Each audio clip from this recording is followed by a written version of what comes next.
Hi అండి, అందరికీ నమస్తే. నేను మీ సునీల్ మద్దాల. ఏంటంటే రఘురామరాజు గారు మీలో చాలామంది తెలుసు. త్రిపులార్ రఘురామరాజు గారు దళితుల్ని అవమానించారండి. నిజంగా సాక్షాత్తు అంబేద్కర్ గారినే ఆయన అవమానించారు అని ఆ ఊరు రెండు భాగాలుగా విడిపోయిందంటే కారణం ఆయనే అని. కాబట్టి ఈ రోజున రాష్ట్రంలో ఉన్న దళిత సంఘాలన్నీ చాలా కోపం మీద ఉన్నాయండి. ఎందుకంటే కావాలని కక్షగట్టి మరి అంటే దళితులంటే అంత చిన్న చూపు ఆయనకి అనేది కనుక చాలామంది మాట్లాడుతున్నారు. అసలు ఏం జరిగింది ఏంటి అని చెప్పే ముందు నాది రిక్వెస్ట్ ఉందండి, చాలామందికి తెలియాలి ఈ విషయం. ఎందుకంటే పైకి పెద్ద రాజకీయ నాయకుల్లాగా ఉంటున్నప్పటికీ లోపల ఏదో ఒక చోట కుసంస్కారం అనేది ఉంటుందని ఒకసారి బయటపడుతూ ఉంటుంది చాలామందికి. కాబట్టి అలాగే జరిగిందేమో రఘురామకృష్ణరాజు గారి మీద. ఎందుకంటే ఆయన చేసిన పని ఏంటంటే కనుక ఏదైతే ఏలూరుపాడు ఉందో ఆ ఊరిలో ఒక చోట అంబేద్కర్ విగ్రహం ఉంది. అంబేద్కర్ విగ్రహం ఉంటే ఆ అంబేద్కర్ విగ్రహం పక్కనే రెండు మూడు గుళ్ళు ఉన్నాయి. ఒకటి నాగేంద్ర స్వామి గుడి, అలాగే రాజీవ్ గాంధీ గారి విగ్రహం, అలాగే బాబా గుడి. ఇలా ఉన్న చోట ఏంటి అంబేద్కర్ గారు ఉన్న చోట, అంబేద్కర్ స్టాచ్యూ ఉన్న చోట ఒక చిన్న ఫ్లెక్సీ కట్టారు వాళ్ళు. ఆ ఫ్లెక్సీ కట్టిన ప్రాంతంలో ఇప్పుడు వాళ్ళకి ఎవరికి కొంతమందికి అది నచ్చకపోవడం, దాని ద్వారా రఘురామకృష్ణ గారు చెప్పడం జరిగింది. చెప్తే ఆయన వచ్చి ఆ ఫ్లెక్సీ ఎవడైతే నాకేంటన్న రీతిలో ఆ ఫ్లెక్సీని అంతమంది మధ్య ఏంటి ఎవడ కట్టాడు అన్నట్టుగా దాన్ని పట్టుకుని ఇలా గుంజేసి లాగేసి నాన్న రాద్ధాంతం చేశాడండి ఆయన. కాబట్టి అలా చేస్తున్నప్పుడు అక్కడ ఉన్న వాళ్ళంతా కూడా కేరింతలు కొట్టారు. ఏదైతేనండి అంబేద్కర్ గారు ఫ్లెక్సీ చింపేయడానికి ఆయన కంకణం కట్టుకుని మరి ఆ అంబేద్కర్ ఫ్లెక్సీని తీసేయడం జరిగింది అక్కడి నుంచి. అక్కడ తీస్తున్న ఆ పరిస్థితుల్లో చుట్టూ ఉన్న జన సైనికులు ఏళ్ళేసి చప్పట్లు కొట్టి పెద్ద రభసై సృష్టించారు అక్కడ. నిజంగానే అంటే అంబేద్కర్ గారు అంటే అంత చిన్న చూపా మీకు అని అడుగుతున్నా. ఈయన మళ్ళీ దానికి తగ్గట్టు ఎవరైతే ఆర్ఆర్ అన్నారో త్రిపులార్ అన్నారో దానికి తగ్గట్టు ఏం చేశారంటే కనుక తర్వాత మళ్ళీ ఒక వీడియో రిలీజ్ చేశాడు ఆయన. ఒక వీడియో రిలీజ్ చేసి ఒక 20 నిమిషాల పాటు ఆ వీడియోలో మాట్లాడారు. ఏంటి అంబేద్కర్ గారంటే నాకు గౌరవం భక్తి అని మాట్లాడుతూనే మళ్ళీ ఆయన మాట్లాడిన మాటల్లో మళ్ళీ 2-3 సార్లు కించపరిచారు అంబేద్కర్ గారిని అనేది కనుక చాలామంది మాట్లాడుకున్నారు. ఆ వీడియో చూసిన వాళ్ళకి ఎవరికైనా అర్థమవుతుంది. ఎందుకంటే కనుక అంబేద్కర్ గారు అంటే చాలామందికి అభిమానం, ఎందుకు కాదను, కాకపోతే వాళ్ళకే అభిమానం ఉండొచ్చు, తప్పే లేదు. అంతేకాదు అంబేద్కర్ గారు అంటే ఎస్సీల రిజర్వేషన్ తీసుకురావడానికి వచ్చాడు ఆయన అని ఏదో ఒక వర్గానికి సంబంధించిన వ్యక్తిలాగా అంబేద్కర్ గారిని డీఫేమ్ చేస్తూ మాట్లాడడం చాలామందికి కోపాన్ని రప్పించిందని చెప్పాలి. అంటే ఎప్పుడైతే అక్కడ ఆ ఊర్లో అంబేద్కర్ గారిది ఫ్లెక్సీ తీసేసి చింపేశారో వాళ్ళంతా కేరింతలు కొట్టారు. అక్కడ ఈ ప్రస్తుతానికి పోలీస్ పికెటింగ్ కూడా ఏర్పాటు చేయడం జరిగింది అక్కడ. అంటే అప్పుడు దాకా అన్నదమ్ముల్లాగా ఉండే వాళ్ళు ఎప్పుడైతే ఎలాంటి వ్యవహారం చేశారో ఇగోలకు పోయారు నిజంగాను. అంటే ఆ ఫ్లెక్సీని తీసుకొచ్చిన తీస్తున్నప్పుడు వాళ్ళు కొట్టిన కేరింతలు కానీ అయిపోయింది అన్నట్టుగాను, లేకపోతే వీళ్ళు ఇంతే అన్నట్టుగాను, వాళ్ళు కొట్టిన చప్పట్లు కానీ జన సైనికులే మెళ్ళో దండలు వేసుకుని తర్వాత టవల్ వేసుకుని వేసుకుని చేశారు వాళ్ళు. అంటే ఇంకా ఎంతకాలం ఇదే రాజకీయాన్ని నడుపుతారు? అక్కడ ఒక 100 మంది వేరే వర్గానికి సంబంధించిన వాళ్ళు ఉంటే కనుక ఆ 100 మంది మెప్పు కోసం ఇంకొక 100 మందిని తొక్కేయాలనుకోవడం ఎంతవరకు సమంజసం? పైగా బాధ్యతకి వెళ్ళినటువంటి ఎమ్మెల్యేగా ఉండి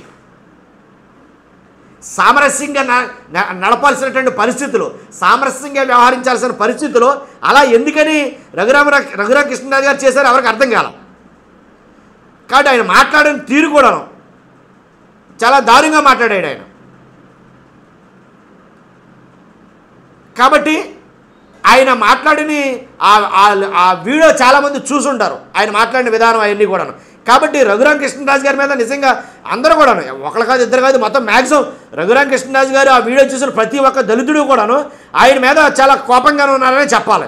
ఎందుకంటే ఆయన వ్యవహరించిన తీరు అవన్నీ అలా ఉన్నాయి అక్కడ. అంతే కదండి. ఇంకోటి ఏంటంటే పంతం నానాజీ గారు ఎమ్మెల్యే గారు ఆయన చేసింది కూడా మీకు ఒక వీడియో పెట్టాలి, ఒకసారి విందాం. అసలు ఇక్కడ పరిస్థితి మీకు ఎలా ఉందో ఒకసారి నేను మీకు వినిపిస్తాను. నేను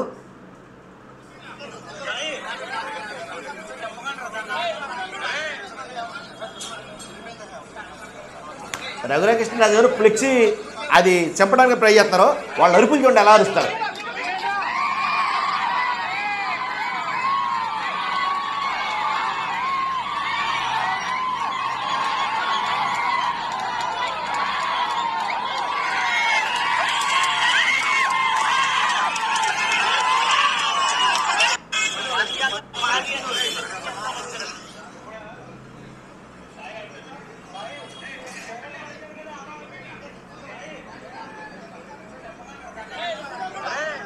కాబట్టి అంటే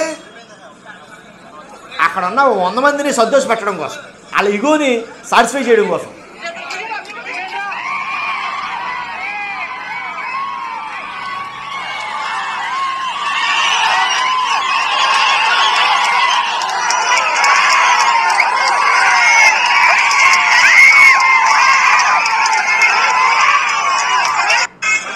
ఇది పశ్చిమ గోదావరి జిల్లా కాళమండలం ఏలూరుపాడులో జరిగిన సంఘటన.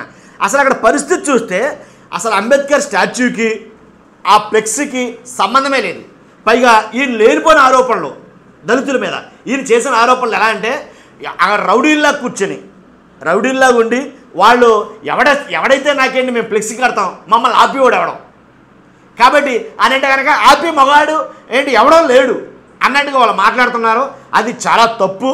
కాబట్టి ఎవరికి నచ్చిన వాళ్ళని కొలుచుకోవచ్చు, లేకపోతే మాట్లాడుకోవచ్చు అని కులానికి మతానికి లేదా అంబేద్కర్కి మతాలకి అంబేద్కర్కి కులాలకి ఇలా ముడిపెట్టడానికి ఆయన చేసిన వీడియోలో అర్థమవుద్ది. కనుక ఆయన చాలా మాటలు మాట్లాడారండి. ఆయన ఏంటంటే నాగేంద్ర స్వామి పుట్ట మీద కూర్చుని ఎవరో సిగరెట్లు కాల్చారని అన్నారు. కూర్చుని సిగరెట్లు కాల్చింది కాకుండా కూడా ముసలి వాళ్ళం. అసలు అది కూడా ఒక రంగం అడిగితే తప్పే. ఎమ్మెల్యే తరహాలో ఉన్నారు కాబట్టి ఆయన మాట్లాడి ఇరు వర్గాలు మాట్లాడి సామరస్యంగా ఆ సమస్యను పరిష్కరించవచ్చు. కానీ ఏంటి తర్వాత ఎవరో రాముడి విగ్రహాన్ని తలను అరికేశారని అది కూడా వెళ్ళానని అంటే కులాలకి మతాలకి చిచ్చు పెట్టేటట్టుగా మాట్లాడాడు ఆయన అని కొంతమంది మాట్లాడుతున్నారు.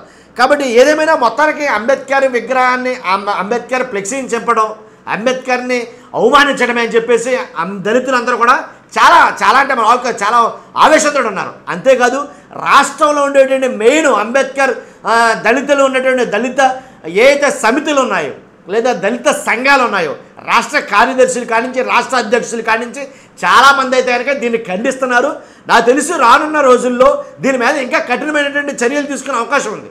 ఎందుకంటే ఊరుకోరెట్టి పరిస్థితుల్లో కూడా, ఎందుకంటే దళితుల మనోభావాల్ని RRR రఘురామకృష్ణరాజు గారు దెబ్బతీశారు. కాబట్టి దళితుల్ని చిన్న చూపు చూస్తున్నాడు ఆయన. దళితుల్ని తక్కువ చేసి మాట్లాడాడు ఆయన. దళితులను తక్కువ చేసి మాట్లాడమే కాదు అంబేద్కర్ గారినే తక్కువ చేసి మాట్లాడాడు ఆయన.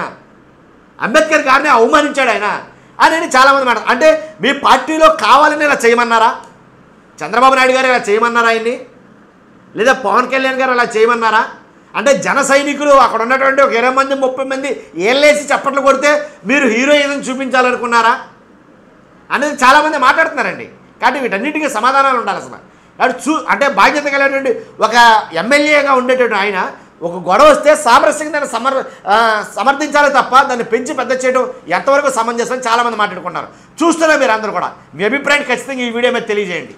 అంతేకాదు ఫస్ట్ లైక్ చేయండి, అలాగే కొత్త వాళ్ళైతే మన ఛానల్ సబ్స్క్రైబ్ చేసుకోండి. Thank you very much.